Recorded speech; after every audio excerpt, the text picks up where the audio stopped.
In today's episode, I interview Tyler from Creator Side Income. I first learned about Tyler because I myself was trying to get into the Amazon Influencer Program and was just trying to learn as much about it. And I stumbled on his YouTube channel, which I found to be extremely informative as well as extremely honest. He was very open about his earnings, about how they would fluctuate. He was open about his struggles with the program and the ways that he would win big. And so when the opportunity came for me to interview someone for this podcast, because Tyler is a professor and apparently has like a gajillion different side hustles, I knew that he would be such a great person to have on as my very first interview. And in this podcast, he's going to share not only about how he made up to $12,000 in 1 month from the Amazon Influencer Program, but also about the very first time he ventured into side hustles, the different things that he learned along the way, and the biggest thing that he did to make things happen. And that thing was just asking people for a chance to prove that he could create something worthwhile for them. So I hope you enjoy this interview with Tyler.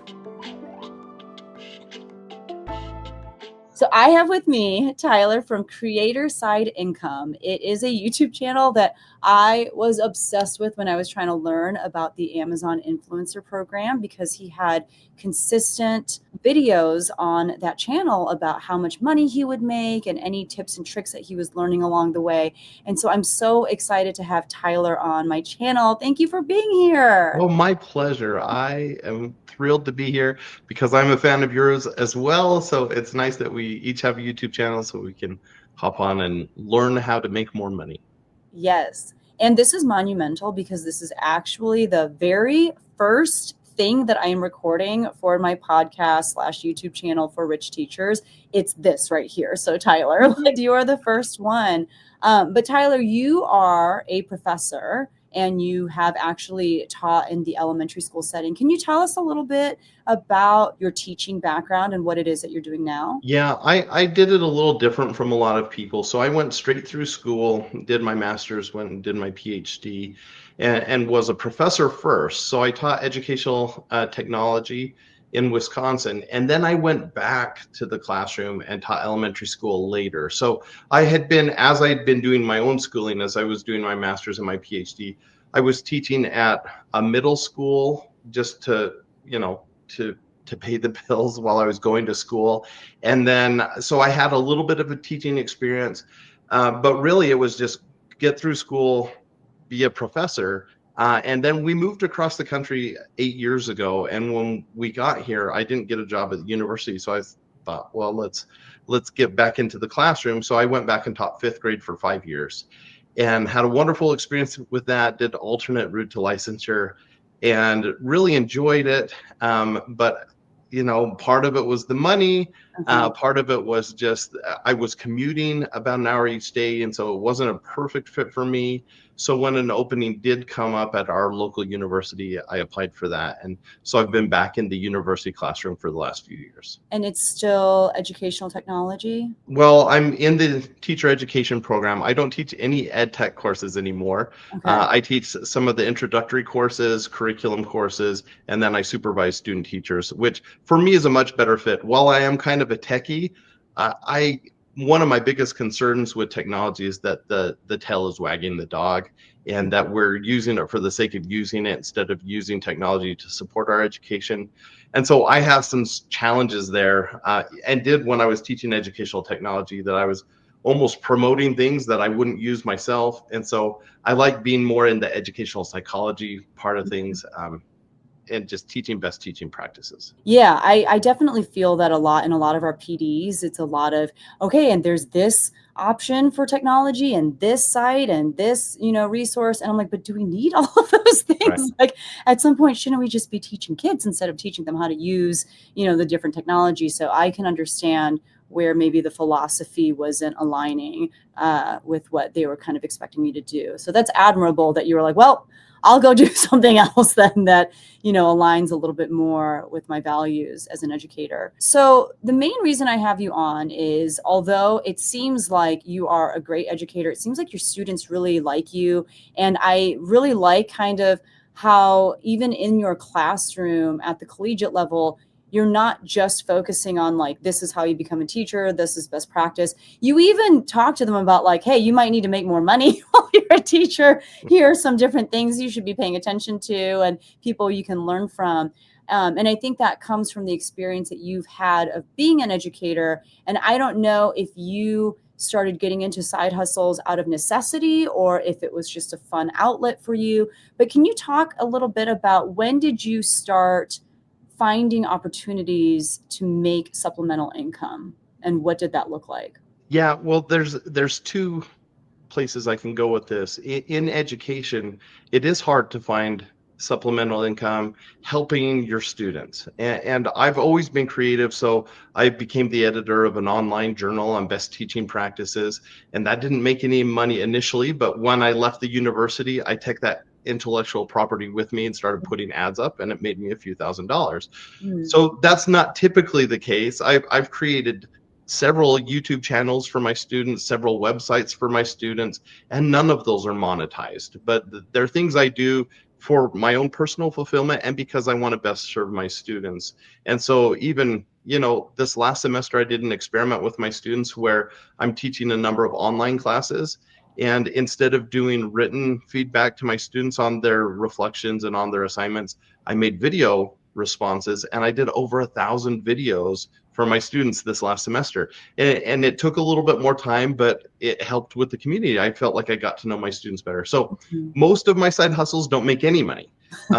I did start because I'm a career teacher. I've been teaching for over 20 years, and as you know, teachers are overworked, underpaid, and underappreciated.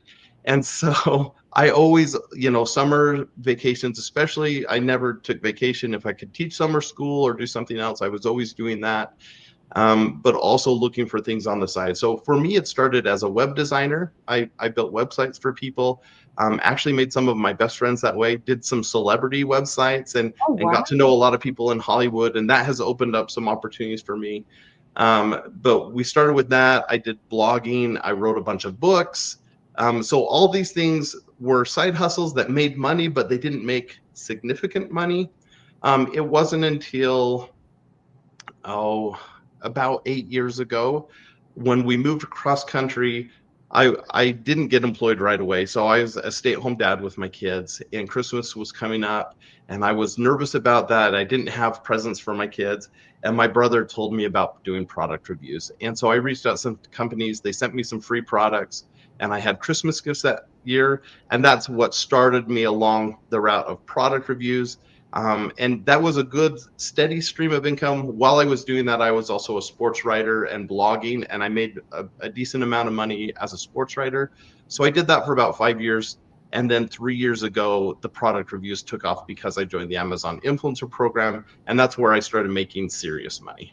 Okay, we need to unpack so many things here because you shared so many amazing things that you've done. I guess kind of starting at the beginning, you said you created websites for people, blogs, things like that. And it seems like your schooling was more so in education and you went straight, undergrad, master's, PhD. Nowhere in that did I hear anything about like web design classes or anything like that. Where did you learn those skills so that you were at the point where you were good enough to be able to sell those services to other people, including celebrities in Hollywood? Well, so with web design, I'm old. And so when I was going to school, when I was doing my undergrad, um, the internet was starting to take off. And I wanted to understand how the internet worked. So I used the on-campus computers, and we got Dreamweaver, and that was a coding program back then. I think it still exists. It's an Adobe product. But that allowed me to take other people's websites and just look at the code. And so reading other people's code, I learned how to hard code. So I learned HTML, I learned JavaScript, I learned CSS, and just self-taught while I was a student. And then I had opportunities. I got an on-campus job as a secretary, and the professors I worked for wanted things online. And so I got to put that into action right away. So I was learning how to do web design with hard coding, built some websites as a student. So then as I started my own teaching career, I had that background. Of course, today it's so much easier to build a website. You just download a WordPress template And actually, I built a website this last week just because I wanted to. And so it's easier now than it's ever been. I got out of web design mostly because I hated billing people and collecting money. It was just a pain. The actual creating of a site is super fun, but the business around it wasn't so fun. Mm. Yeah, so kind of staying on the topic of the business around selling products to people, how did you begin the marketing of your skills as a web designer, especially because you were self-taught? It's not like you could say, oh, learned from the best. I did all these Right. different things. How did you market that and land some pretty big and impressive clients? Yeah, so in the early days, I built websites for myself. And so we had like a family, it was before blogs existed, but it was essentially a blog where we lived on the other side of the country from my extended family. So we'd post pictures and we'd write entries and we stayed connected to our families that way.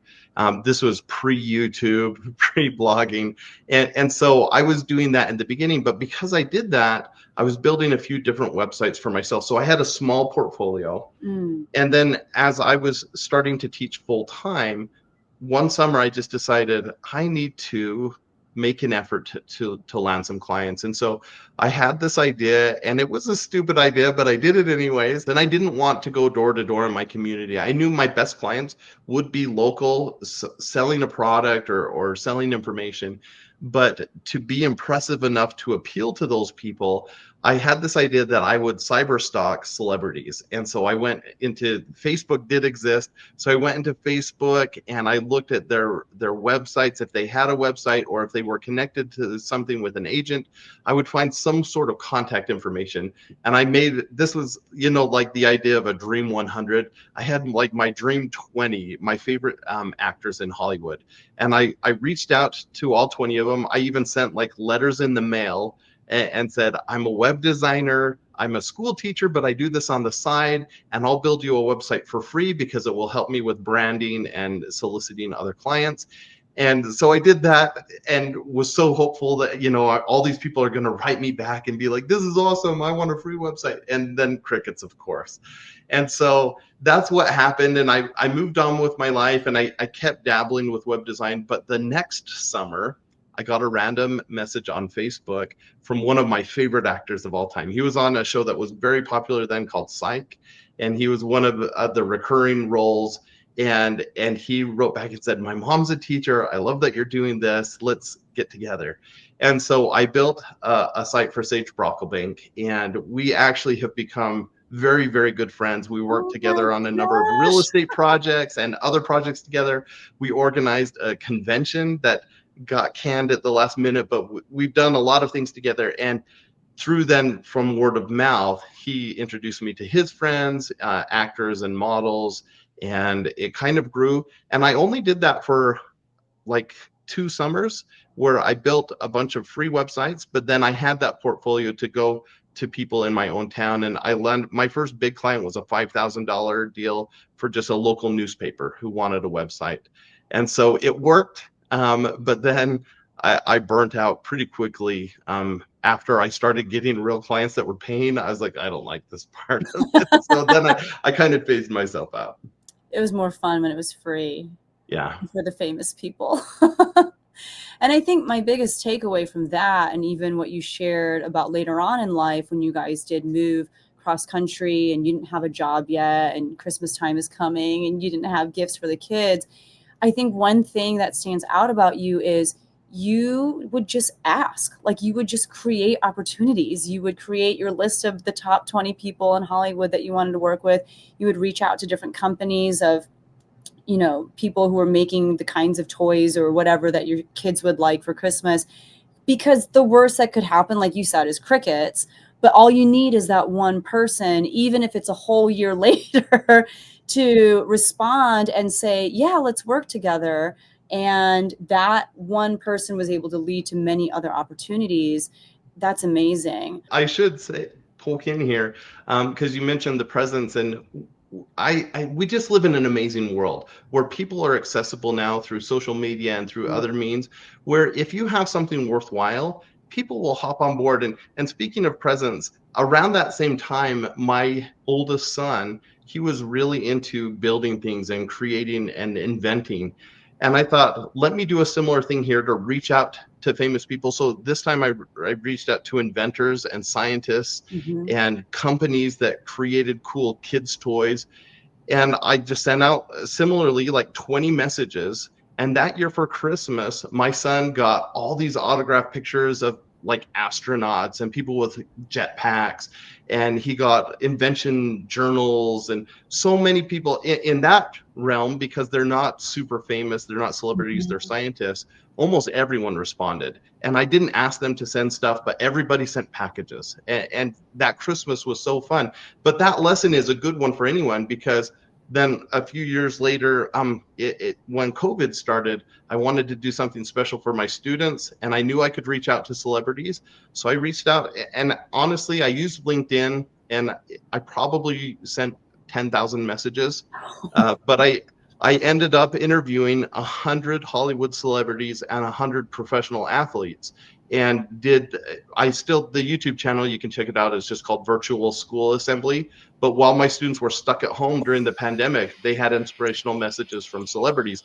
And it wasn't hard, it just took effort. Yes. And I think that's the piece. People don't want to be uncomfortable. They don't want to bother people.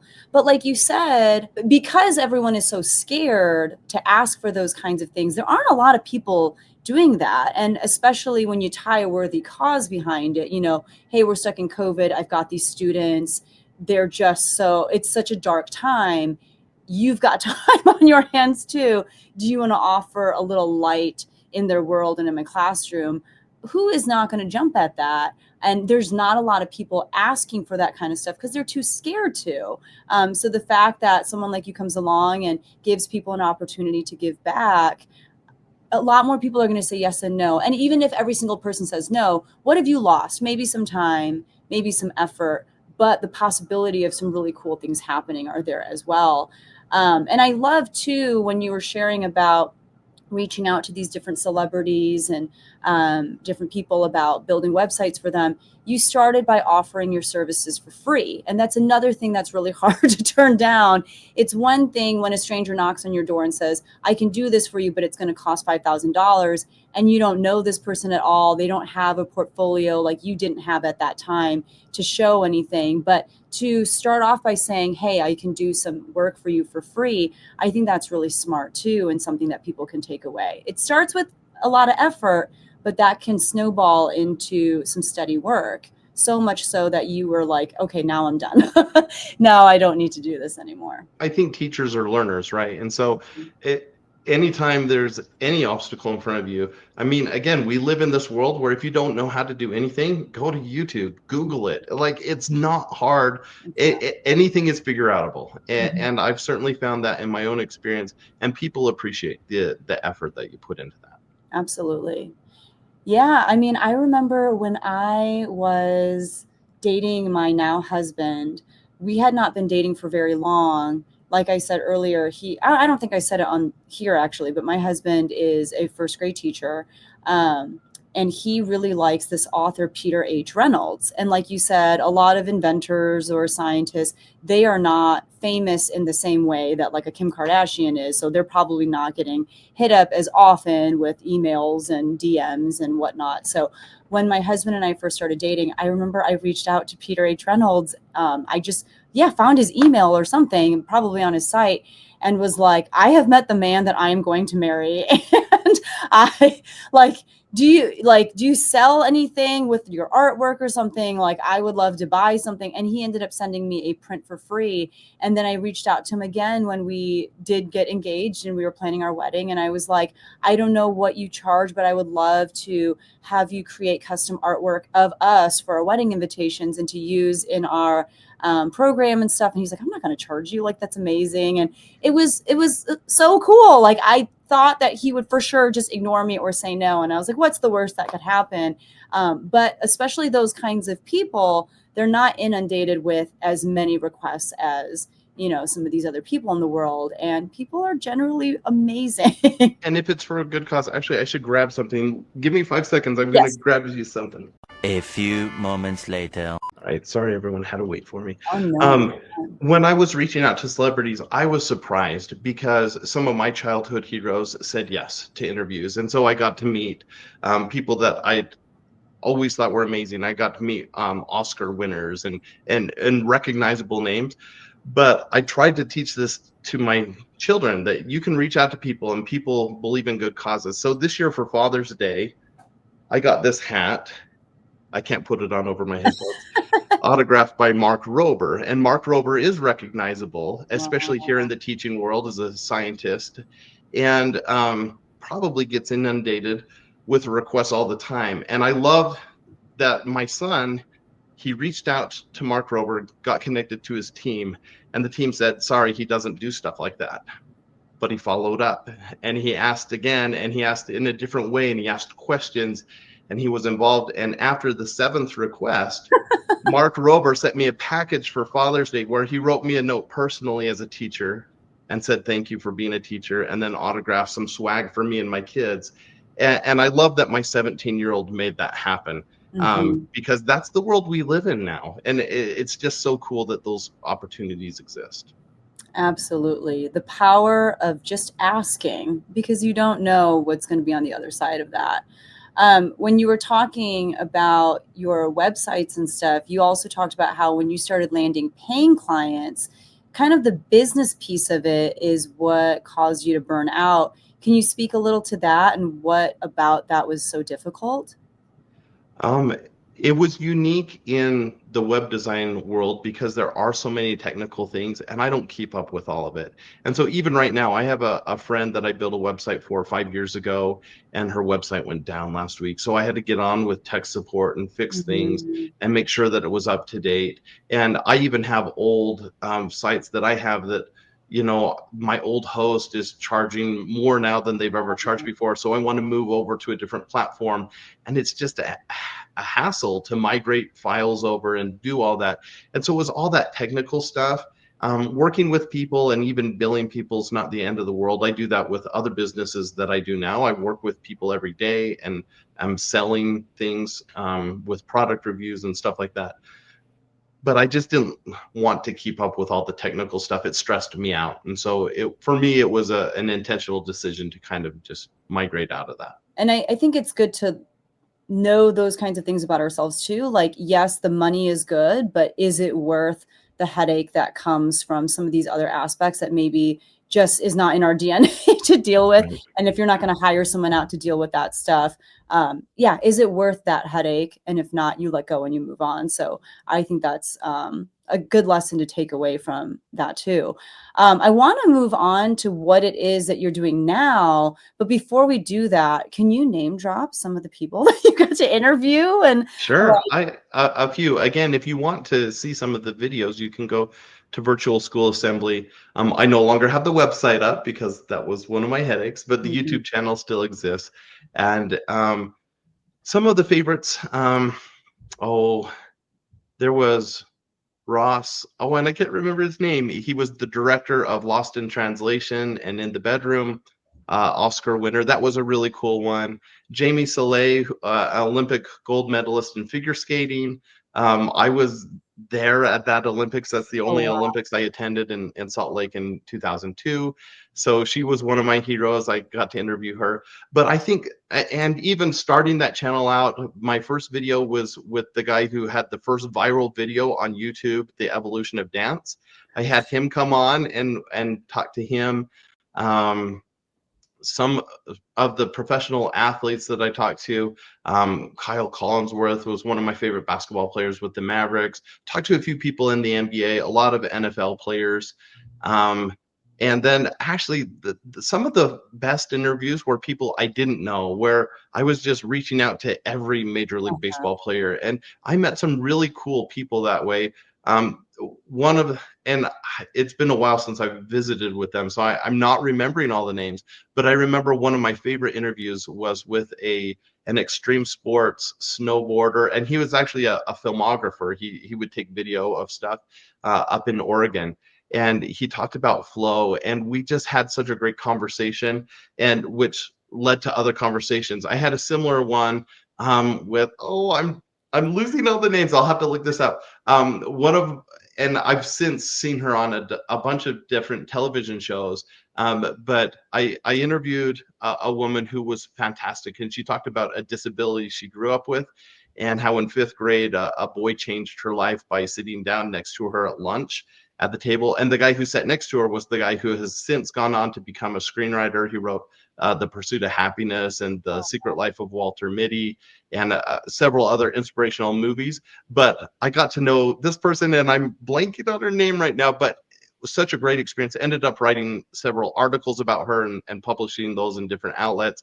And she interviewed me for something, and we worked together a little bit, but it wasn't that long ago. But I have teacher brain. I can't remember stuff. You know how it is. The I end of the year, you know. forget everyone's name until the new semester. I know exactly what you're talking about. Well, that's amazing. And again, just that concept of throwing your net out as far and as wide as you can. I think you said you reached out to like 10,000 people. And even if the percentage of people who actually responded positively is small, it's still a good number of people that, said yes and worked with you on that project. And what a special thing that you were able to do with, for your students.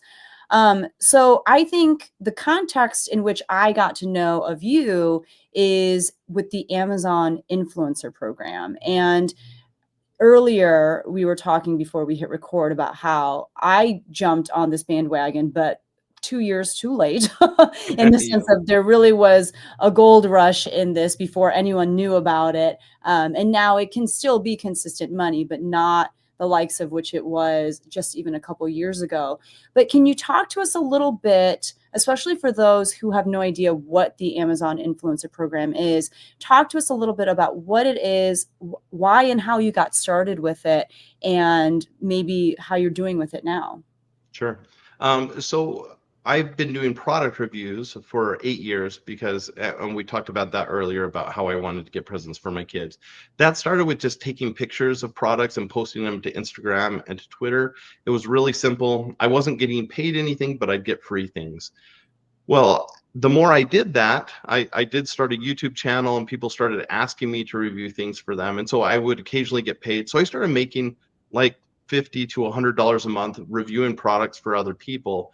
And I joined the Amazon affiliate program, which anyone can join. You just Google join Amazon affiliate program, and you just fill out a few things. And then you can post links to products from any social media platform. So for me, it's been YouTube. I'll make a video review, and I'll post a link to Amazon. And if someone clicks on that link and makes a purchase, I make a small commission. And for the first few years, it wasn't very much. Again, it was, maybe $50 a month if I was lucky, $20 or $30 most months. But it was, for a teacher, that's still a significant income. And so that was kind of something that I would do year round, is make videos.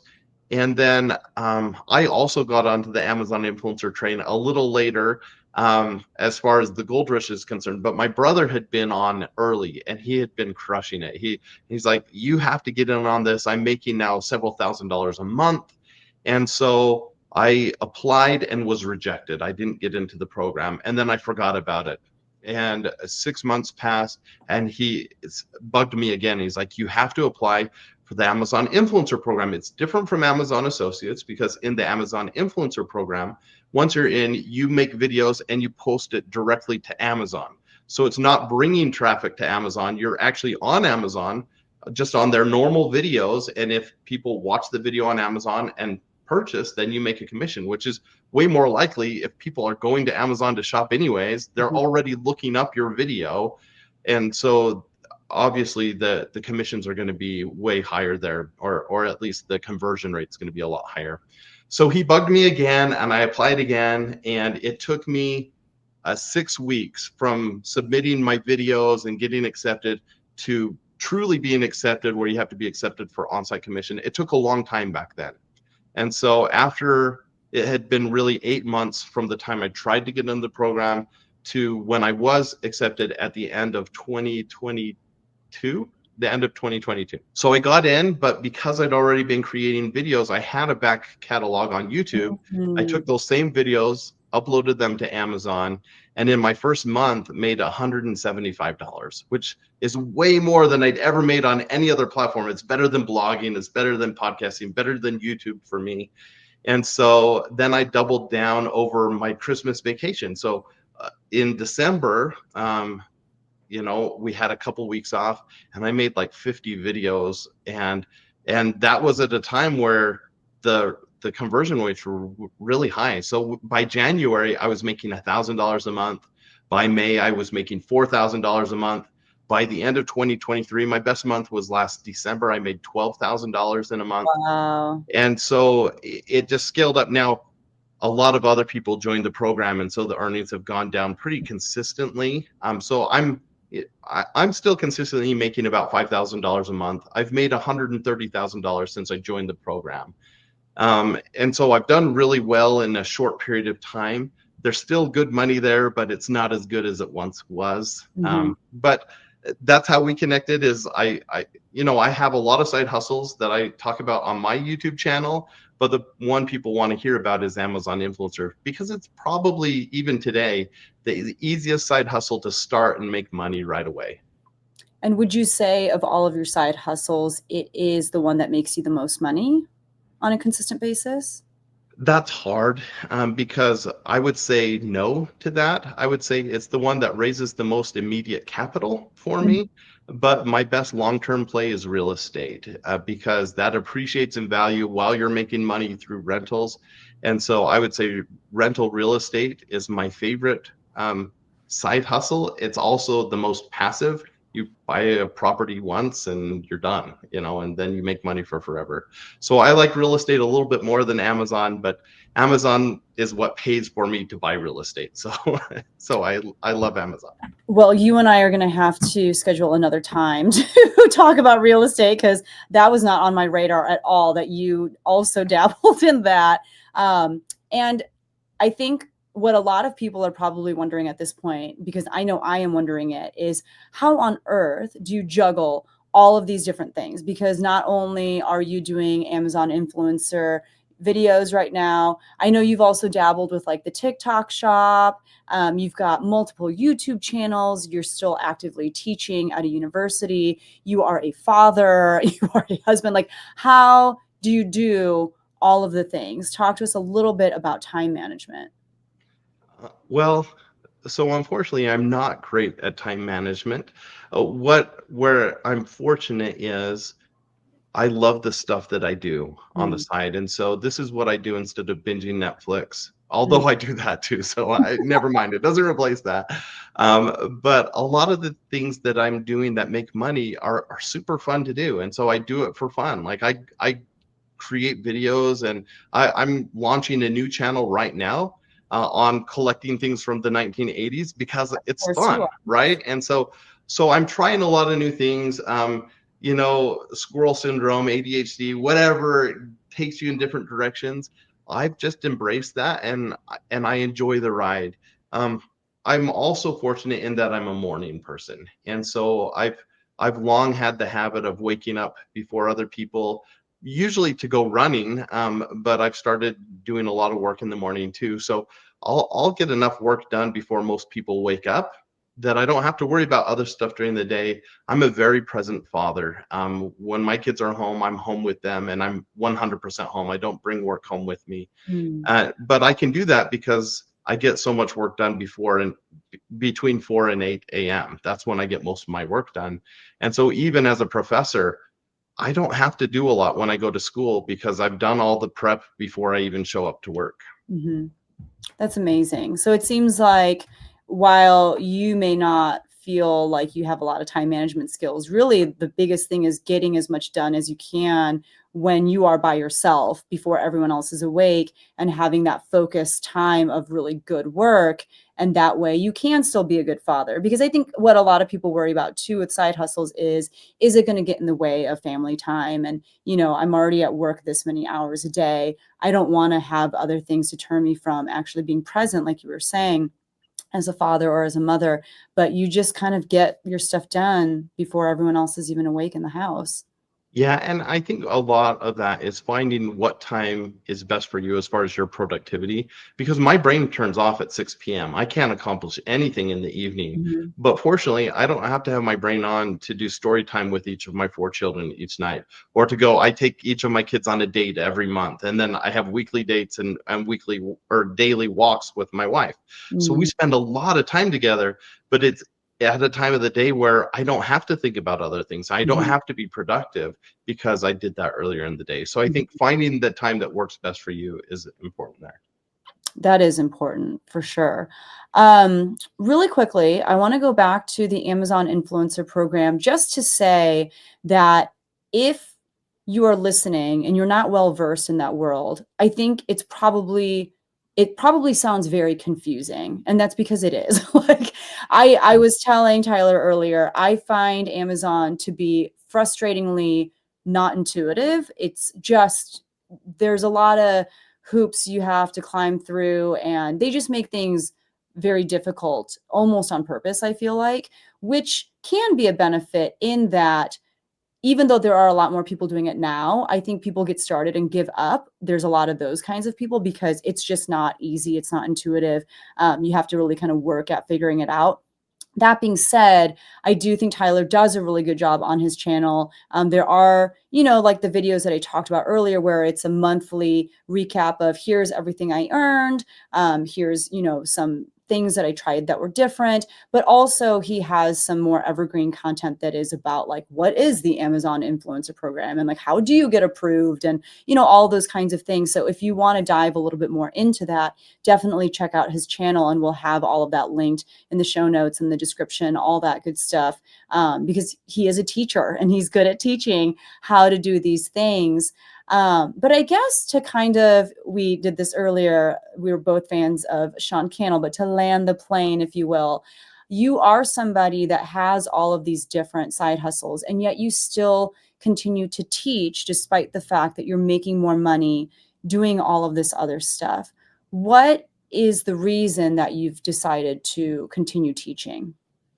It's what makes me feel alive. I love being a teacher. I always have. And I love that I can make a small difference for people. And can you do that as a YouTuber? Sure, you can. Can you do that in other online avenues?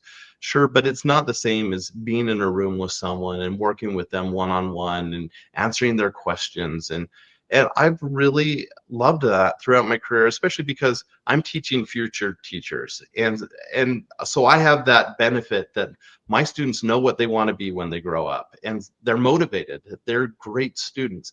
And the university I teach at right now is a fantastic school. And so I feel so blessed just to be there. But they've also been really good to me, and I've been given a lot of flexibility with my schedule and what I do teach and don't teach. And so I'm already, a lot of people will work hard all their life so they can enjoy their retirement. I'm doing that. The life I have right now is the one I always wanted to have, where I Mm. have quality time with my family. I travel the world. If I need to buy something or if something breaks, I have the money to fix it. And so I don't need anything more than that. And so I get to every day look forward to going to work. I look forward to Mondays instead of dreading Mondays. And so I know that's a little different from a K-12 teacher where the demands and the schedule is a little more of a struggle. And having been a fifth grade teacher, I understand burnout and I understand how difficult that is. Um, and if I had to choose between all my side hustles and going back to elementary school, that would be a harder decision for me. Mm. It's not a hard decision to be a professor because of the quality of life I have, even though I actually make less money as a professor than I did as an elementary school teacher. So Mhm. if the salary mattered, that might change things. But because I make enough money on the side, I'm doing fine. And that's really exciting to hear because I think a lot of teachers with side hustles, the messaging is always, make as much as you can so you can get out. But for people like you, for people like myself who really feel most alive and purposeful when they're in the classroom, the idea that, yeah, if you can figure out some of the side hustle stuff and make the kind of money that you need to, it can actually enhance the teaching experience. It doesn't take away from it, but it makes it more enjoyable because now you're not depending on that as your sole source of, your livelihood. So that's really helpful to hear. I should also note one of the cool things about being a side hustler and being a teacher is, I've for the last 8 years, I've had extra stuff, products lying around that I need to get rid of. And so we have a classroom economy and my students earn honey money and we have auctions. And so I have a great place to give away all my stuff. And I actually really love that. I tell my teachers, one of the biggest issues we have right now with teacher burnout and attrition, people leaving the teaching profession, is that they don't look forward to going to work each day. Well, that's something teachers can actually control. We can't control our pay. We can't control the hours, but we can look forward to going to school and having classroom parties, having auctions, having, you talked earlier about working with an author. I remember when my class got to Zoom with the author of the book we just read, and looking forward to those things is so fun as a teacher. And so one of the nice things about my side hustles is it gives me opportunities to have guest lecturers come in that are celebrities, and they'll Zoom in, to have auctions with not just rinky-dink toys, but with drones and backpacks. And my goal for this next year is I'm getting into e-bikes, and to be able to give e-bikes away to my students. So it's super fun. It's something I can look forward to. And I think that's the great thing about being a teacher is I didn't have this 20 years ago. It came as a piece at a time by working towards things. So anybody can do this kind of stuff. And I love how your side hustles have bled into your teaching as well. And I'm sure your students love that. Like, it's fun. I've never heard of a teacher who is auctioning off, with their classroom currency, e-bikes or drones and stuff. Like, I'm sure every kid is like, I want that guy to be my teacher, because that's amazing. Well, this has been so wonderful. Thank you for being my very first guest on my podcast. What an honor. It's been my pleasure. It's amazing. Well, thank you so much. Best of luck to you in the year 2025. And where can people find you? You have a bajillion channels, and we'll link them all below, but which ones are you most excited about or proud of that you want to make sure to send people to? If you want to see my most outdated website, you can go to the one that should be most important, tylerchristiansen.com, but I haven't updated that in ages. My channel, the one that's going to be most helpful to you, is Creator Side Income. Just search for it on YouTube. And I do have some step-by-step tutorials on how to get started with a bunch of different side hustles. Yeah. Even YouTube. I mean, you talk a lot about YouTube on there as well, and you're very honest and open about your YouTube earnings. And I think it's good to set a realistic picture for people of what they can expect from starting YouTube channels. We're not all Mr. Beast, and that's not the real picture of what things look like for people starting out on YouTube. So I think even, as far as teachers starting YouTube channels, which I think every teacher should, because teachers are good at teaching, and, pick your favorite hobby and document your journey teaching others how to do your hobby the way that you do. But yeah, you can learn all that kind of stuff over on Tyler's YouTube channel. You can visit his outdated website, but we'll have all of those links down below. Thank you so much.